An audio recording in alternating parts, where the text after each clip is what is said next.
Hey everybody, welcome back to my channel. It's so good to be here and talking with you guys again. I hope you guys have been good and you've been well. Alright, so today we're going to be talking about 10 reasons why your hair has not grown longer. Now, first things first, let's get this out of the way. Your hair is growing. Your hair is definitely growing, and one of the major factors why your hair is not growing longer might just be because of breakage. Your hair is growing alright, but you're not able to retain length. If that sounds like something you're interested in or something that's been happening to your hair, please keep on watching. Don't forget to give this video a thumbs up. Go ahead and give it a thumbs up. Subscribe down below. Let's get into the video.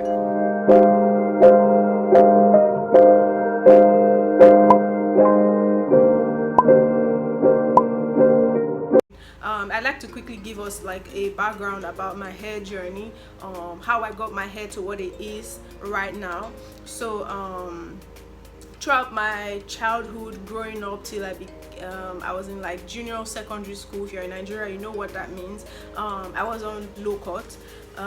Yeah, my mom didn't have the time to take me to salons or where they can match my hair. Or when I asked her why didn't she grow my hair or do something to help my hair, she'd be like, every time she takes me to the salon for them to weave my hair, I'm always crying and kicking. And so one day she got tired and told them to cut everything all off, that whenever I'm ready, if I want to grow my hair, then that's my business. She doesn't really care. She doesn't want anything to stress her, and that was it.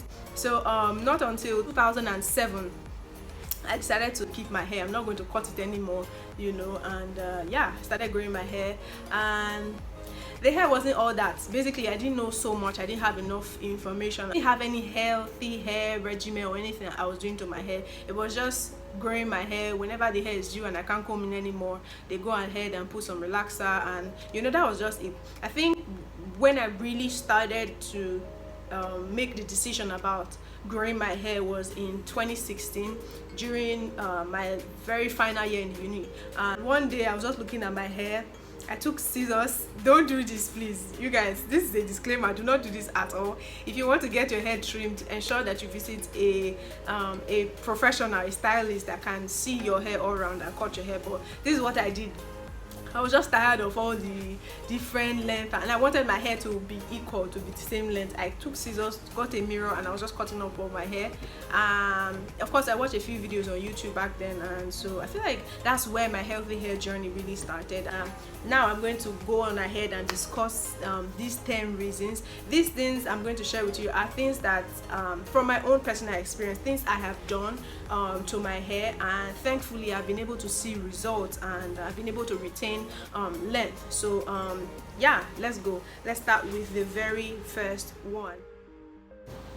One of the very first decisions I made was to stick to one stylist, stick to one salon. Like, if you're in Nigeria, you should be very familiar with almost every street having like 2-3 salons. Like, if you get to the junction of your street, there are tons. If it's a busy junction, you find about 2 or 3 different salons where they are making people's hair. And the truth is, the honest truth right now is, not a lot of them know what they are doing. They can fix your hair alright, they can do weave, they can do other things very well, but you see, when it comes to your hair care, whether relaxed hair or natural hair, they know very little. Yeah, let me put it that way. They have very little information about how to take care of your hair. A lot of them just wing it, you know. They just do what they've been told to do for donkey years, and they apply the same process and routine to everybody's hair, and they don't really know the difference between oh, your hair is high porosity or low porosity, or I shouldn't use that product for you, I should use this product. It's the same thing. It's the same routine. That's why if you find a good salon that works for you and they know your hair and they care for your hair, I think you should stick with it. Even if you move to a new area, you should do your research and find out the best salon in the area where you can be going. Like, frequent visits to the same salon will make the stylist, I feel like, comfortable with you. They already know your hair type, what your hair needs, and how best to take care of your hair. You see this jumping from one salon to the other. Anywhere you see salon and you feel like you want to wash your hair, you just enter. You might just be standing between you and your longest hair possible. You might be the reason. It might just be the reason why your hair is not growing long, because a lot of them don't have, like I said before, they don't have as much information to care for your hair. I've been to the salon once where a lady was going to comb my hair with this type of tiny comb, and then I was just laughing. She was going to start combing my hair from, you know, detangle my hair. I'm like, what are you doing? This stuff will break my hair. The state at which my hair is right now, you need a big wide tooth comb to detangle my hair and to start from the tip. That's why I keep saying to ladies, if you, anytime you enter a salon and you're not sure whether they know exactly what they're supposed to do, don't be on your phone. Auntie, put your phone down and look at them through the mirror and see exactly what they're doing. Whatever it is you want to put on your hair, question everything, especially when you're not comfortable with what they're about to do. I mean, some of their services here are really poor. Like, they treat you just anyhow. That's what I'm saying. So if you find one, stick to it, and then yeah, it will help you. It will help you manage your hair and, you know, just grow your hair better. Yeah. So the thing that you probably are doing to your hair that's not making your hair grow is not getting trims. Like when I was explaining my hair journey, I told you how I started by, you know, snipping off all the ends where I feel like they are not too long, they are weak, and they have split ends. Split ends can, if you don't cut it off at, you know, the ends where the split has just started, it can go up all the way to your hair shaft, and, you know, you just have damaged hair. So it's important that you get your stylist to trim your hair every 3 to 4 months, depending on how much split ends you have. Yeah, I know some people run away from this because they'll be like, hair that I'm trying to grow, you want me to go and cut it off? But really, they're only cutting off the parts that have split ends. Nobody's trimming your entire hair. I mean, so yeah, let's move on to the next one. Too much manipulations. Yeah. So the truth is, you're doing too much. Yeah, you're doing too much to your hair.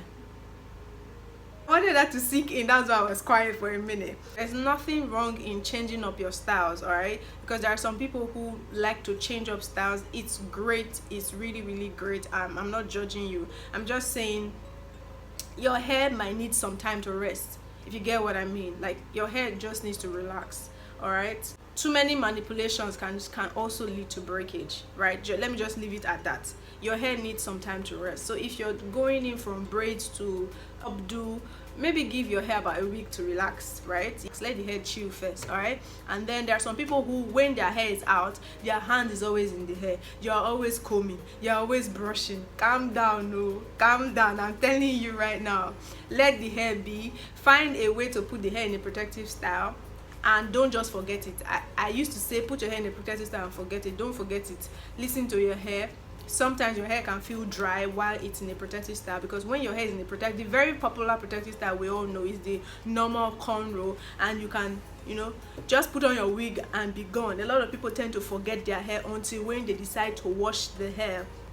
Sometimes the wig can dry out the moisture in your hair, so every so often you want to check the state of your hair underneath the wig. See if you need to moisturize it, see if you need to spray some water, see if you need to apply some hair cream. You know, if your scalp is dry, do something. Don't just neglect the hair while it's under your wigs. Here's another thing that's probably standing between you and your long hair, is using the wrong tools and accessories. Now, depending on how full, how long, if your hair is really short and you can go ahead and use this to comb your hair without any you know, tangles along the way, that's fine. But for some of us, your hair is a bit longer than that, and so this can no longer go through your hair very easily. It means that you have to get a bigger comb, you see. The next thing is, quit using that rubber band, that regular rubber band, to band your hair. Stop it. Like I can't tell you how much my hair breakage I've gotten from that rubber band, because it's like it's something like that's very handy, something you can easily just find around the house to put your hair in a ponytail. And sometimes it's too tight. Sometimes by the time you're taking it off, you're yanking out your hair, you are hearing your hair breaking as you're taking that out. Don't do it, please. You can get some of these black hair packer. They are very nice. They cost very little to no breakage. Let me put it like that. Very little, depending on how you use it though. Very little to no breakage. I have a bunch of those. I have like 2 or 3 in each bag. Because another thing is bobby pins here. I don't know if you guys know those black bobby pins. I'm going to put a picture here. If you know, the bobby pin doesn't have any of those bobs, like it's it has come off already, don't bother using it. That can also break your hair, you know, while you're using it to pin something down to your hair. So ensure that it's new and it's not rusty, it's not, nothing is wrong with it, it's just fresh and new, and it can go through your hair and come out without you know, hanging on to your hair. So yeah, let's move on to the very next one.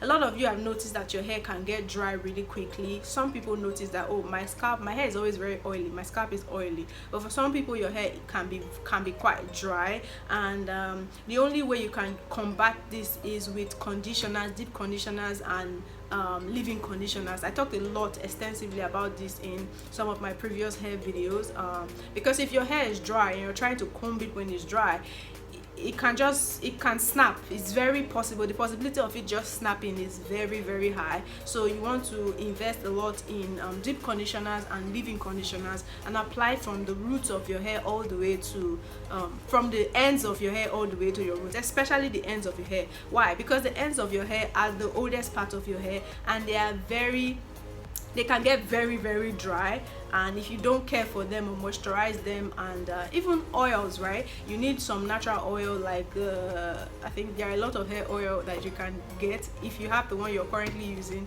keep using it, right? Oils help to seal the moisture that your leave-in conditioner has already added to your hair, and your hair just feels really, really soft and supple. So yeah, let's move on to the next one. Diet, you guys, I will not even lie, I just recently started exploring this part of growing my hair. I realized that protein is very, very good for your hair. In fact, our hair is made up of protein bonds, and the more intake of protein, like what you eat, basically, they say what you eat is who you are. So you want to increase your intake of protein food, drink a lot of water so that you're hydrated, and all of that. I know all of this is like a lot. If you're already doing some of these things I'm mentioning to you, that's great, well done, keep on doing it. Before long you will see results. All right, another reason why your hair might be breaking off is because of too much heat. Yes, I know there are people who cannot do without flat ironing their hair, blow drying the hair, or coiling the hair with some of those heat coilers or something like that. All of that is great. I'm not here to judge you and tell you, oh, don't do it, like I don't do it. I do flat iron my hair once in a very long while. Like this year, I think I've only flat ironed my hair once. If you know you're going to flat iron your hair or use heat on your hair, try as much as you can to reduce the number of times you do it, because a lot of heat can also damage your hair and cause breakage. All materials will fail at their weakest level. So you don't want to push your hair to that level where it's so weak and it just starts to snap. So don't do it. If you at all you're going to do it, try as much as you can to use a heat protectant. There are a ton of heat protectants out there. You can find some, you can spray them on your hair, some of them you can rub them on your hair like a lotion. Depending on what you have, use it, but try as much as you can not to do it so often. Okay, so in conclusion, yeah, the less heat you apply to your hair and the harsh chemicals on your hair, the more you should expect it to grow. Basically, your hair would grow regardless. I like to say this to point this out really quickly. Your hair will grow about an inch every month, and in a whole year you get about 6 inches of hair. So your ability to be able to maintain and retain length from one year to another, that's when you start to see growth. So you have to be intentional about this. If you're really, really passionate, or you really, really want your hair to grow, there are just so many things we cannot even come on here and tell you. Like, the video will be like so long, and all of these things I just shared with you guys are things that I've been doing to my hair, and I've seen results. I've seen that I've been able to maintain length, and I'm not saying that I'm perfect, I know it all. There are some times where I did something to my hair that I didn't like. I'm like, oh, Naomi, how come? Why did you do that? So yeah, treat your hair like a baby. Some of you comb your hair like you're fighting with it. Stop it though, stop it. You'll be tearing down the hair will be coming off and be breaking. Now mind you, it doesn't mean that every time you comb your hair and you see hair fall on the ground and you'll be like, oh, my hair is breaking.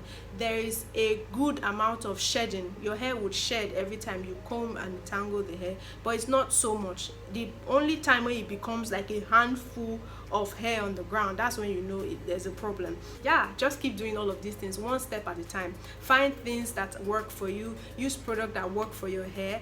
Just find things that you love doing to your hair and listen to your hair. Your hair might be telling you, oh, we're dry, we need moisture.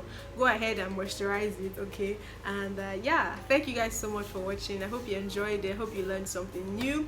Don't forget to let me know down below things that you're also doing to your hair to stop breakage. And yeah, I'll see you guys in my next one. Bye.